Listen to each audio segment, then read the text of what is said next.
supported by Ekal Yuva, powered by Sun City Projects and Campus. देश को विकसित बनाने में सबसे बड़ी भागीदारी किसकी होती है? अब तो आप सभी इस बात का जवाब दे सकते हैं। बताइए, युवाओं की। So our next topic is Yuva's role in Viksit Bharat. So I would like to call upon stage our panelists for the same session. First of all, Ms. Amber Zaidi ji. She is an entrepreneur, film director, film producer, social activist, and an active media personality. She has strongly advocated for the rights of empowerment of Muslim women, and she's also the founder of Yamuna Shuddhi Abhiyan, Yamuna River, जिसका पानी हम सब पीते हैं. She has been actively working on cleaning that. Next is Mr. Deepak Saini ji. He is a stand-up comedian.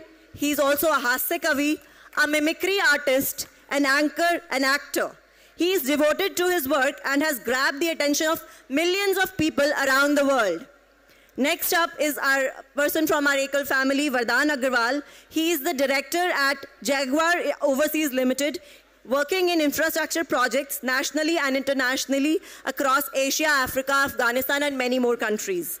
Now, अब मैं मंच पर आमंत्रित करना चाहती हूँ एकल फ्यूचर के राष्ट्रीय अध्यक्ष श्री दुर्गेश त्रिपाठी जी को, जो इस मंच का संचालन करेंगे. He is the moderator. Till then, if you have any questions, you guys can write them down on a piece of paper and we will take those questions. रश्मि रथी अगर आप लोगों ने पढ़ी होगी तो उसमें एक प्रसंग है युवाओं को लेके, तो वो मैं आप लोगों के साथ साझा करूंगा और मुझे लगता है उसके बाद शायद युवा बैठें वापस से. तो रश्मि रथी में ऐसा कहा गया है कि वसुधा का नेता कौन हुआ, वसुधा का नेता कौन हुआ, भूखंड विजेता कौन हुआ, अतुलित यश क्रेता कौन हुआ, नवधर्म प्रणेता कौन हुआ, जिसने न कभी आराम किया, विघ्नों में रहकर नाम किया. तो आप सभी युवा विघ्नों में रहकर अपना नाम करिए, अभी विश्राम के बारे में ना सोचिए और कृपया करके बैठ जाएं. हम अपने इस अद्भुत से सेशन को स्टार्ट करते हैं. तो जितने मेरे यहाँ पे उपस्थित अतिथि हैं, आप सभी को सबसे पहले आपकी गौरवमयी उपस्थिति को मैं दुर्गेश प्रणाम करता हूँ. आप अपने अपने क्षेत्रों में अद्भुत कार्य करते हैं. मुझे लगता है कि जितने युवा यहाँ पे बैठे हुए हैं उनको बहुत कुछ आपसे सीखने को मिलेगा. जो आज का हमारा मुद्दा है जिस पे हमें बात करनी है, आदरणीय प्रधानमंत्री जी ने एक कल्पना देखी जिसको कहा विकसित भारत, इंडिया @2047, जिसमें उन्होंने पंचप्रण के बारे में बात की. उसी पंचप्रण से संबंधित हम कुछ बातें करेंगे. आने वाला भविष्य भारत का कैसा होगा, आने वाले भविष्य के भारत के युवा किस तरीके से ग्रो करेंगे, आगे बढ़ेंगे, उस विषय पे हम लोग बात करेंगे.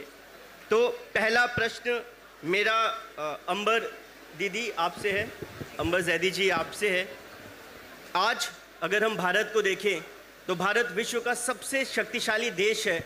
अगर हम G20 में भारत की प्रधानता को देखते हैं, भारत की G20 में प्रधानता वसुधैव कुटुंबकम पे ये दिखाती है कि भारत एक ऐसा देश है जो अब विश्व में प्रधानता करेगा. भारत वो देश जिसमें करीब 65% आबादी युवाओं की है. ऐसे देश की युवा आबादी के साथ वो भविष्य में जो हमारा इंडिया @2047 की कल्पना है उसको किस तरीके से सार्थक कर सकता है, इसमें आपके क्या विचार हैं? बहुत धन्यवाद. सबसे पहले सभी को यहाँ पर जितने भी लोग उपस्थित हैं सबको मेरा नमस्कार और एकल भारत और महाराजा अग्रसेन इंस्टीट्यूट दोनों को ही मेरा बहुत बहुत धन्यवाद कि आप लोगों ने ये मौका दिया कि युवाओं के समक्ष मैं अपनी बात रख सकूं, क्योंकि कुछ सालों पहले मैं भी आप में से एक होती थी और आज मैं यहाँ पर हूँ. और अगर मैं अपनी बात करूँ तो मुझे लगता था कि जो लोग यहाँ पर बैठकर हम लोगों को ज्ञान देते हैं वो शायद बहुत लकी होते हैं क्योंकि उनको मौका मिल जाता है. लेकिन अगर आप में हिम्मत है तो आप भी कुछ सालों में वहाँ से यहाँ तक का सफ़र बहुत कम समय में तय कर सकते हैं. सिर्फ उसके लिए आपको चाहिए कि आप एक बेहतर सोच और एक वो लक्ष्य लेकर चले जो कभी ना हारने वाला हो. जिस भारत की हम बात कर रहे हैं, इंडिया 2047, वो तभी मुमकिन हो पाया है जो हम प्रधानमंत्री मोदी के उस सपने की बात करते हैं, क्योंकि प्रधानमंत्री मोदी ने वो सपना देखा और युवाओं की भागीदारी की अगर हम उस सपने में बात करते हैं तो आपने जैसा कि बात किया कि 65% युवा है हमारे देश में, लेकिन अगर हम विश्व की आबादी की बात करते हैं जो युवा आबादी है उसका पाँचवा हिस्सा हमारे देश के युवा हैं। और ऐसे में अगर हम 2047 की बात करते हैं तो 2047 तक जो हमारा देश है वो सबसे बड़ी मात्रा में वर्कफोर्स प्रोवाइड करने वाला देश बनने वाला है। तो अगर हम सबसे ज़्यादा वर्कफोर्स प्रोवाइड करने वाले देश बन जाएंगे तो चाहे देश सशक्तिकरण की बात करें किसी भी देश में, चाहे वो इकोनॉमी हो, चाहे टेक्नोलॉजी हो, एजुकेशन हो, तो वो पूरा इंफ्रास्ट्रक्चर सरकार बनाने में कहीं ना कहीं हमें वो नज़र आ रहा है कि किस तरह से जो एजुकेशनल इंस्टीट्यूशंस हैं, यूनिवर्सिटीज़ हैं, कॉलेजेस हैं, उनका निर्माण हो रहा है। क्वालिटी एजुकेशन पे फोकस किया जा रहा है, स्किल ट्रेनिंग पे युवाओं की वो फोकस किया जा रहा है, ताकि युवा अपना जो कंट्रीब्यूशन है देश की भागीदारी में, जो देश को इंडिया 2047 जो प्रधानमंत्री मोदी का सपना है उसमें अपना कंट्रीब्यूशन दे पाए। उसके लिए वो इंफ्रास्ट्रक्चर तैयार होगा, तभी इंडिया एट 2047 वो सशक्त भारत बन अंबर जी, आपने बिल्कुल अंबर वाली बात की है। Sky is the only limit for the youth. हम सभी युवाओं के लिए आसमान ही एकमात्र हमारा अंतिम पड़ाव हो सकता है। मैं अगला प्रश्न खुश अग्रवाल जी से पूछना चाहूँगा। खुश जी, एक छोटी सी बात मुझे आपसे ये पूछनी थी कि भारत एक ऐसी हमारी धरती है जिस पे हमने देखा स्वामी विवेकानंद जी को, उनके पथ पे युवा आगे बढ़ते रहे अपने जीवन में। और आज के अगर हम युवाओं को देखें तो उनका जो दिन का एक डाटा, मतलब उनका दिन का टारगेट होता है वो ये होता है कि मैं सुबह उठा और 1.5 GB किस तरीके से मैं अपना ख़त्म करूं और रात को मेरे को बढ़िया तरीके से सो जाना है। तो उनके टारगेट में नेटफ्लिक्स, उनका जी, उनके ये सारे सब्सक्रिप्शन ये समाप्त करना आज के डेट में हो गया है। और जिस कल्पना को हम लेके चल रहे हैं, जिस कल्पना के आधार पे हमारा एकल अभियान भी चलता है, जिसमें स्वामी विवेकानंद जी ने कहा था कि अगर कोई छात्र विद्यालय तक नहीं जा सकता है तो विद्यालय स्वयं छात्र तक जाएगा मगर 100% शिक्षा देगा। ऐसे अभियान से हम आते हैं। तो आपको क्या लगता है कि हम युवाओं को किस तरीके से प्रेरित करें कि वो सभी लोग स्वामी विवेकानंद जी के पथ पे आगे बढ़ सकें? दीपक भैया, कृपया आप जवाब दें। देखिए, आपने पूछा कि युवाओं की क्या भागीदारी होनी चाहिए। युवाओं की सबसे ज़्यादा भागीदारी है लोकतंत्र के अंदर। जिधर युवा चलेगा उधर देश चलेगा। लेकिन युवा, मुझे लगता है कि थोड़ा सा भटका दिया है मोबाइल फ़ोन ने। आजकल अभी भाई साहब कह रहे थे कि इतनी गर्मी में वोटिंग डालने के लिए युवाओं को कुछ ऐसी सुविधाएं मिलनी चाहिए कि कॉलोनीज़ के अंदर ही EVM मशीन आ जाए। भाई क्यों आ जाए? जब आप अपनी गर्लफ्रेंड का इंतजार 2 घंटे तक कर सकते हो मेट्रो स्टेशन पे, CP के इनर सर्कल का चक्कर 3 घंटे उसके साथ लगा सकते हो, तो क्या वोट डालने नहीं जा सकते 2 मिनट के लिए? क्या? तो ये युवाओं को सोचना पड़ेगा। तो मैंने तो कुछ पंक्तियां लिखी थी कि सभी भारतीय घर से निकलो, वोट करो दिल खोल के, EVM पे बटन दबा दो, जय श्री राम बोल के। और जो भारत का युवा है वो तो बहुत किस्मत वाला है, जो खासकर मेरे सामने जो यूथ बैठा है, जो पहला वोट अपना डालेगा वो तो, क्योंकि इस बार का वोट ये बोला जा रहा है कि भगवान श्री राम को अर्पित करना है, तो आपका तो पहला वोट ही भगवान श्री राम को अर्पित होने वाला है। तो मैंने लिखा कि श्री राम को अब की पूरा यूथ समर्पित होगा, पहला वोट ही जिनका श्री चरणों में अर्पित होगा। युवा हृदय में राम बसे हैं, दिखलाने का मौका है, इसे देख सुनकर के पूरा भारत गर्वित होगा। यूथ पे बूथ की लाइन लगा दो, हर हर बम बम बोल के, EVM का बटन दबा दो, जय श्री राम बोल के। और जैसा कि कहा जा रहा है कि 2047 में अश्विनी जी ने बताया कि राम राज्य आएगा, तो राम राज्य के लिए तो किसी ऐसे व्यक्ति का होना भी गद्दी पर जरूरी है जो राम राज्य स्थापित करे। तो सनातनियों के बिन भारत में अब न सियासत होगी, राम भक्त होगा गद्दी पे, धर्म हुकूमत होगी। युवा शक्ति जब एक बनेगी ऐसी ताकत होगी, हिंदू धर्म को गाली दे दे किसकी हिम्मत होगी, हिंदू धर्म को गाली दे दे किसकी हिम्मत होगी। लहराएगा भगवा झंडा दुनिया के भूगोल पे, EVM पे बटन दबा दो, जय श्री राम। और क्योंकि मेरे सामने युवा बैठे हैं और AI की बहुत बात हुई, सोशल मीडिया की बात हुई, सोशल मीडिया पर कुछ जुमले चलते हैं, भक्त, अंधभक्त, ये वो, तो मैंने कुछ सोशल मीडिया से पंक्तियां उठाई अंबर जी, गोदी मीडिया, ऐसे ऐसे जुमले चलते हैं, तो उनको सबको समाहित करते हुए मैंने आखिरी बंद इसका बनाया है। वोटों की जब गिनती होगी ऐसा मौका आएगा, भक्त तो खुल के नाचेगा पर चमचा रोता पाएगा, भक्त तो खुल के नाचेगा पर चमचा रोता पाएगा। युवा वोटों, सॉरी बिल्कुल ताजा है इसलिए ध्यान नहीं आ रहा। वोटों की जब गिनती होगी ऐसा मौका आएगा, भक्त तो खुल के नाचेगा और चमचा रोता पाएगा। आमी वामी कांगी सब दूरबीन से खोजे जाएंगे और टुकड़े टुकड़े वाले लेंगे पैकेट सब बरनोल के। ईवीएम पे बटन दबा दो, जय श्री राम बोल के। बहुत बहुत शुक्रिया, अच्छा माहौल है। मुझे अंबर जी के बराबर में बिठा दिया। आप पहले उनको देखो फिर मुझे देखो, हालांकि आप ऐसा ही कर रहे हो। आपको बिल्कुल ऐसा लग रहा होगा जैसे सानिया मिर्जा के बगल में मलिंगा बैठा हो। अच्छा देखो, मुझे मलिंगा सुन के एक अंकल वो भी हंस रहे हैं जिनकी अपनी खोपड़ी जयसूर्या के जैसी है। मैं मलिंगा से बता देती हूँ, बचपन में मेरे बाल आप ही के जैसे थे और क्लास के बच्चे मुझे मलिंगा ही बोलते थे। देखिए ये देश बदल रहा है, इस तरीके देश बदल रहा है जी।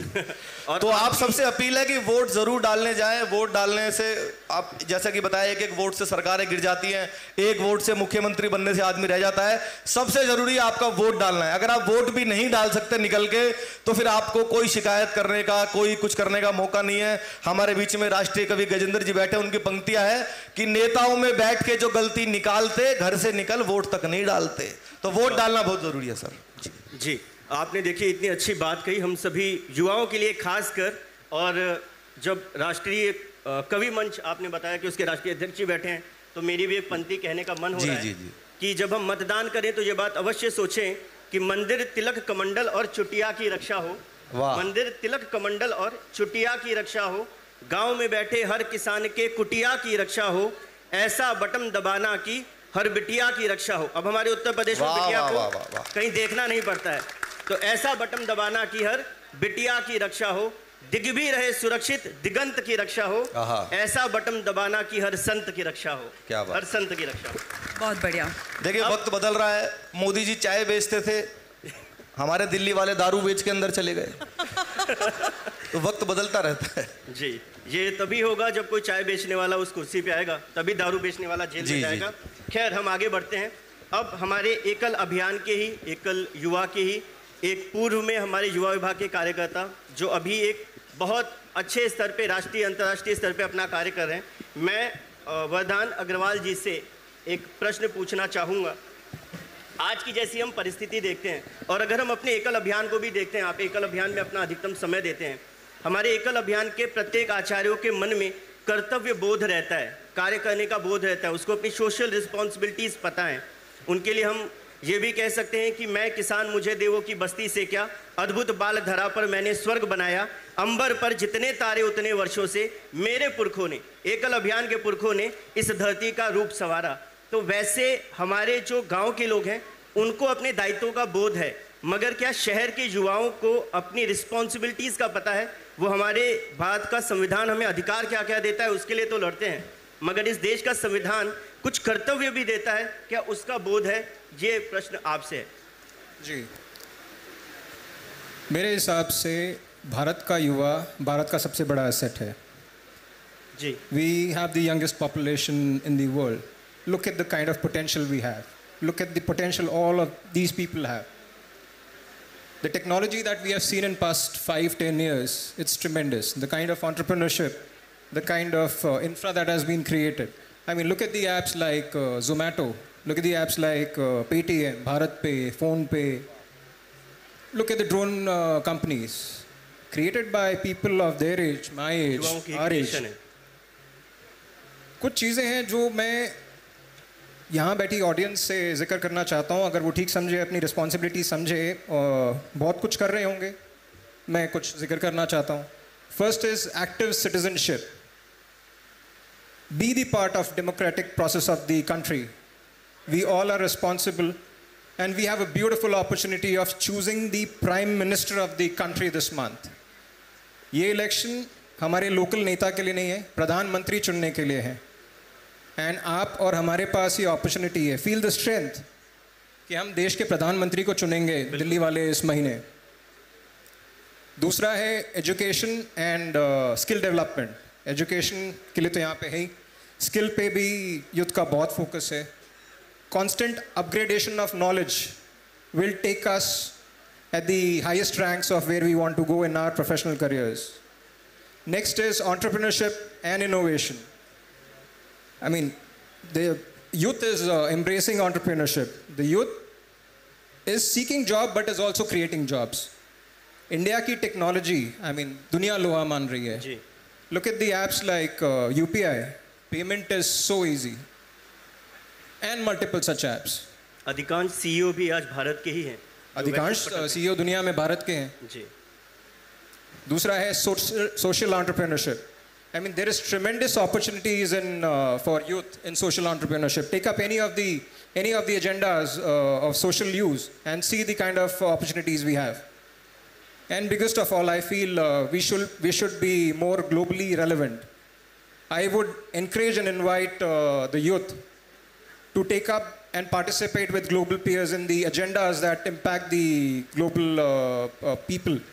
The agendas like global warming, the agendas like promoting peace and harmony across the world. मुझे गर्व है कि मैं आपकी उम्र का था जब मुझे मौका मिला एकल युद्ध से जुड़ने का। एकल युद्ध में जब हम एजुकेशन की बात कर रहे हैं, स्किल डेवलपमेंट की बात कर रहे हैं, एकल में यही सारी चीज़ें होती आई है। Ekal has given platform to the most underprivileged kids and youth of the country in the remotest part of the country, and they have brought them at par with the students of bigger cities.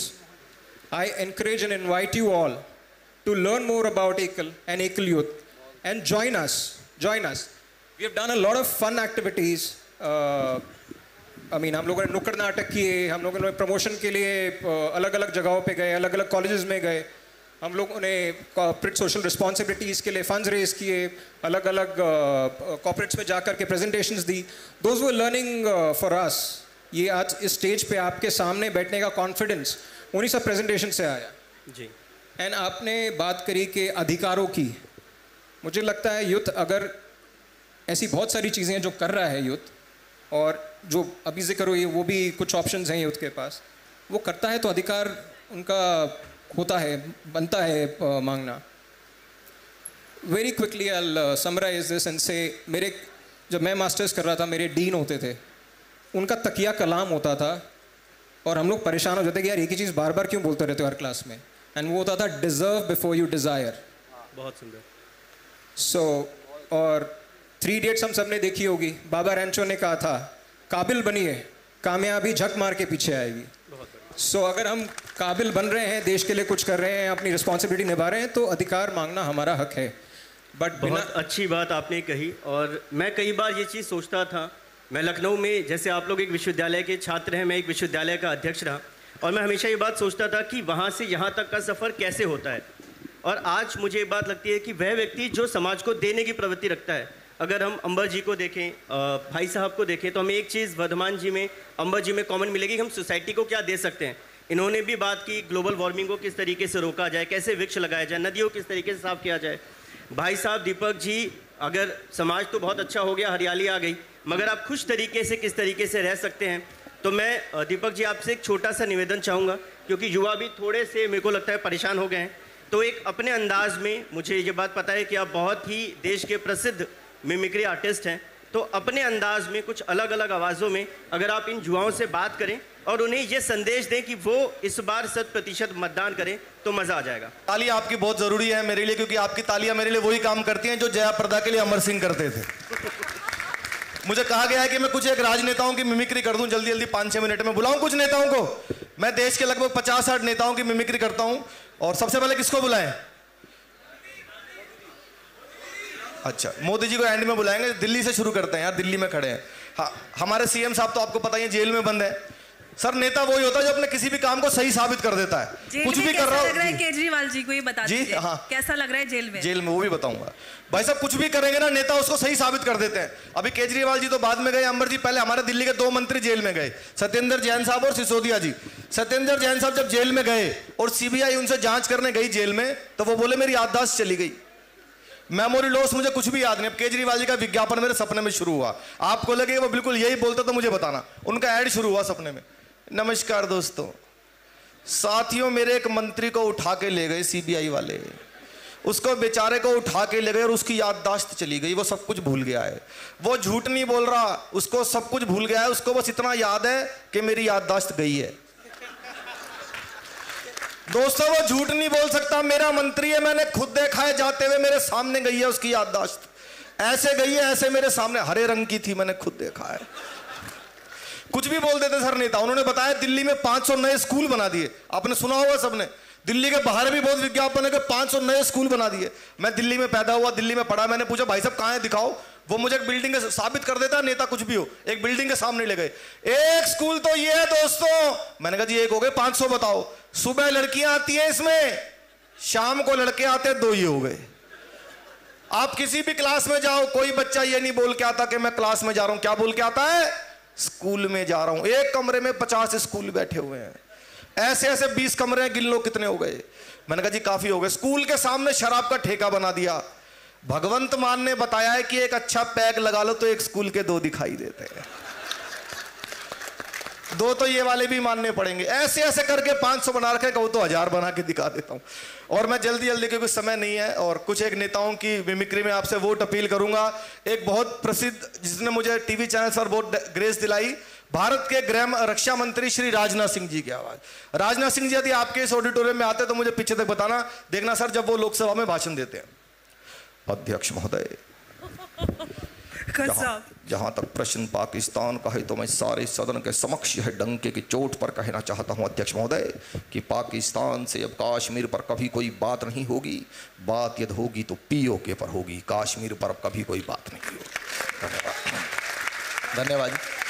एक और ऐसी mimicry है जो पूरे भारत में sir किसी ने नहीं की, मां सरस्वती की कृपा हुई, मुझसे हो गई, वो तो पता नहीं किससे क्या करवा दे ईश्वर। तो वो आवाज है भारत के गृह मंत्री श्री अमित शाह जी की आवाज। इलेक्शन चल रहे हैं, यदि अमित शाह जी आपसे वोट मांगने आते, मैं उनका बहुत बड़ा प्रशंसक भी हूं, और यदि वो यहां पर आते एकल के मंच पर तो आपसे कैसे बात करते देखना सर। सबसे पहले जब वो वोट मांगते आपको आंख बंद करके लगे कि अमित शाह जी आ गए हो। देखिए ये राहुल बाबा कहते हैं इनको विकास दिखाई नहीं देता है। राहुल बाबा आपको कभी विकास दिखाई नहीं देगा, आपकी आंखों पर तो इटालियन चश्मा चढ़ा हुआ इटालियन।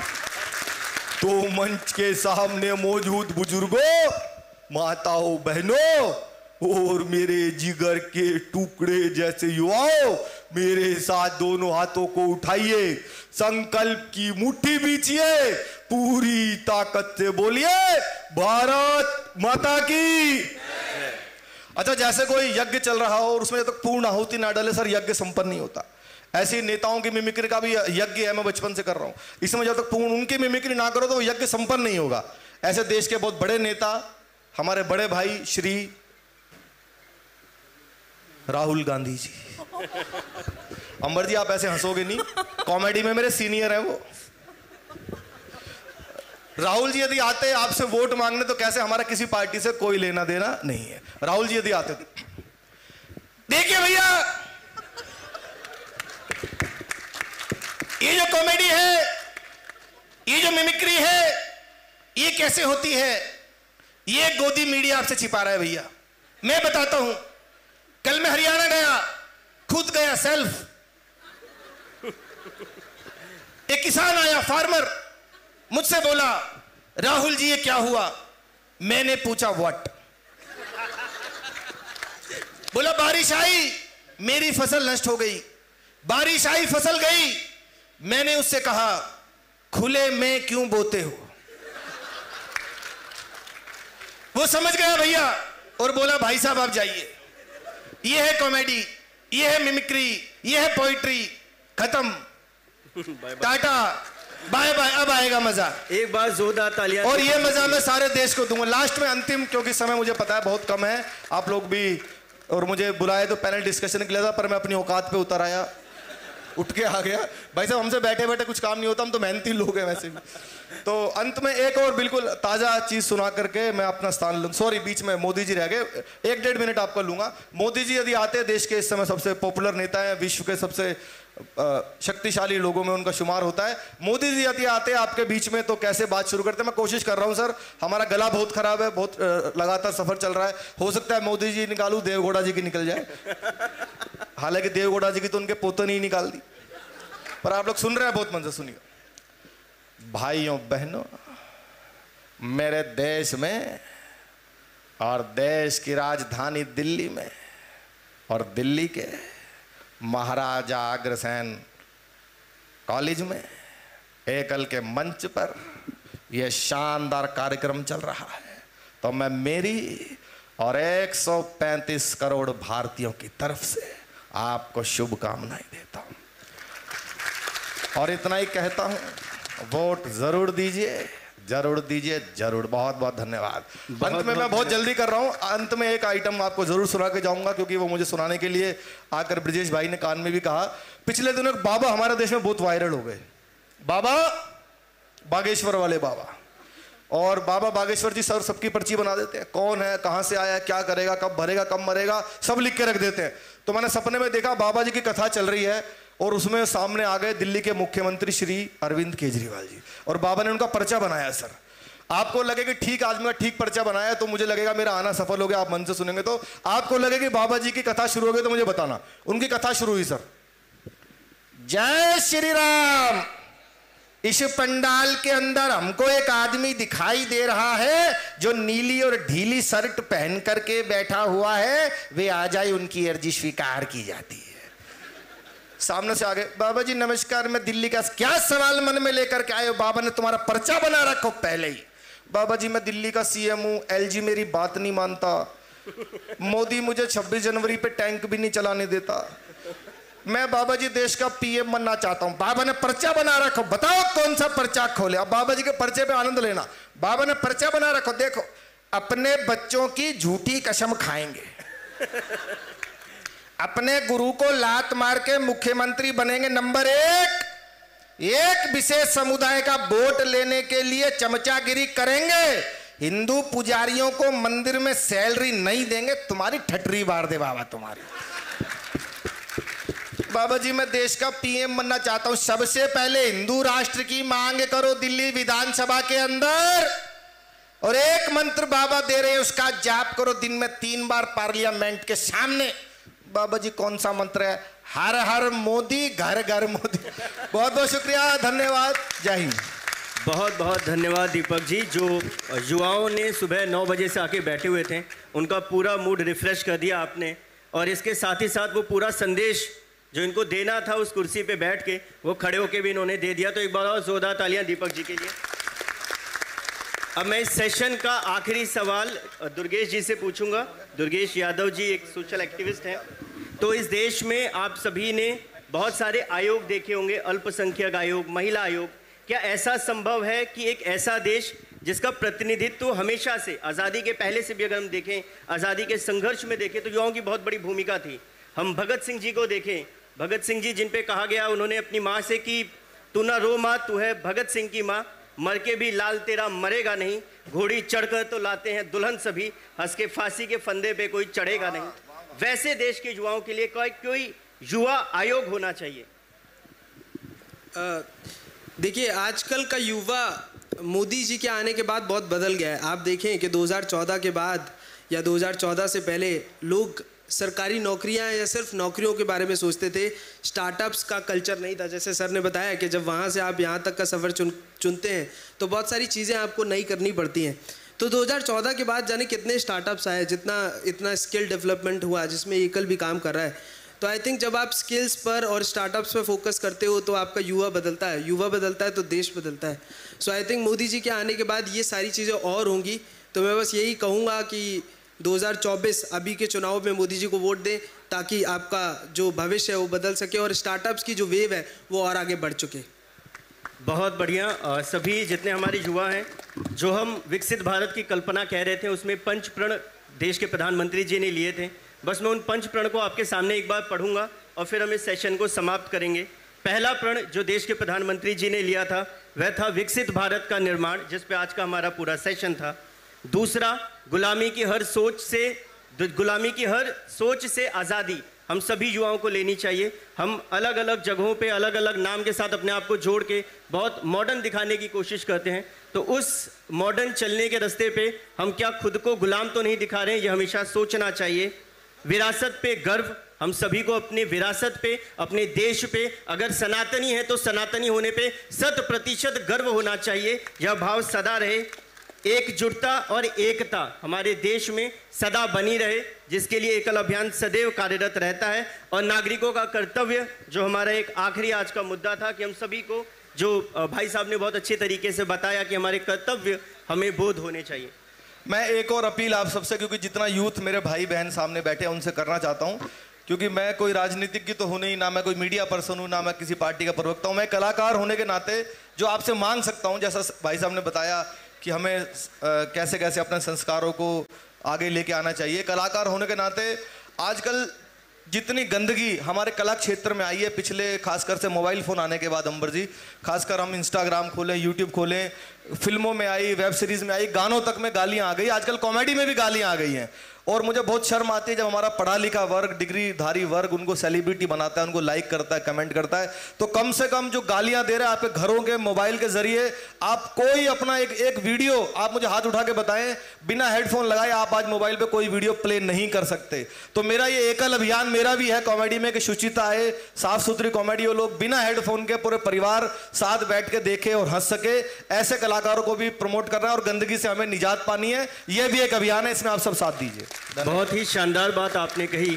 और जब हम लोगों का इंट्रोडक्शन हुआ था, जब नेहा बहन का हमारा इंट्रोडक्शन हमारे अभिभावक जब दे रहे थे, तो उन्होंने जब हमारे इस YouTube चैनल के बारे में कहा और हम सभी से अपील की कि हम इस YouTube चैनल के साथ, एकल भारत के साथ जुड़ें, तो उसका भी एक तरीके से मुख्य कार्य यही था कि अगर आप जुड़ेंगे तो आपको पता लगेगा कि वास्तव में इस देश में अभी बदलाव किस दिशा में हो रहा है।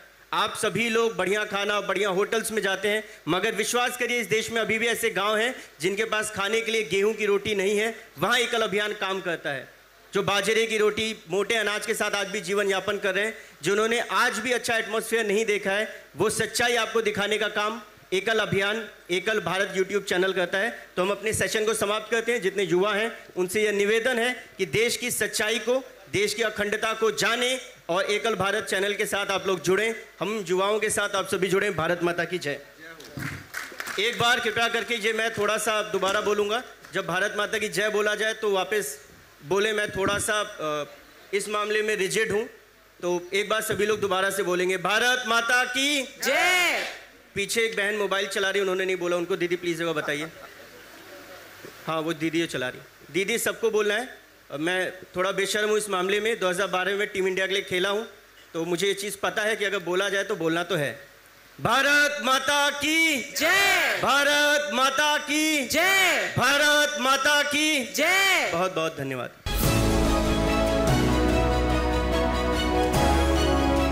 Supported by Ekal Yuva, powered by Sun City Projects and Campus.